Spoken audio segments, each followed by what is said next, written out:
Žalgiriečių klaidomis pabėgo į priekį, įgijo vienu metu netgi 13 taškų persvarą ir po to jau Žalgirio reikalus. Lietuvos Ryto klubas sugrįžta į savo areną, sugrįžta žaidžiant su Utenos Juventus klubu ir pirmuosius taškus atkrintamosiose varžybose Duobę. Na, štai šita techninė pražanga gali padaryti meškos paslaugą Utenos komandai, nes paverčia ją 4 taškais aikštės šeimininkai ir dvitaškių pataikymas taip pat labai geras sostinės krepšininkų, 68%. Čia gražus epizodas Alijupas Mindaugui Katelynui, šis krauna kamuolį iš viršaus, na ir tai yra tas atspindys, kaip Lietuvos Rytas sugeba Vilniaus Lietuvos Rytas. O tai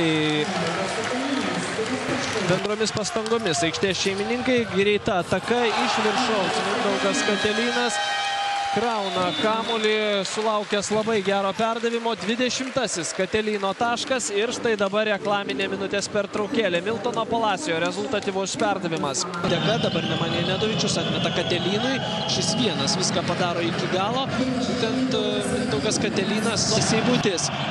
Aidas Viskontas dabar padeda Varneliui. Katelynas iš vidutinio nuotolio tiksliai. Mindaugas Katelynas pataiko. Dvigubina gynybą prieš Seibutį Prieniškiai, dėl to atmetamas kamuolys atgal. Mindaugas stringa. Nemanja Nedovičius. Seibutis į kraštą Katelynui. Šio šūvis iš toli ir labai reikalingas Vilniaus Lietuvos 10 minučių. Ir dabar netrukus trečiąjį stos Mindaugas Lipkevičius.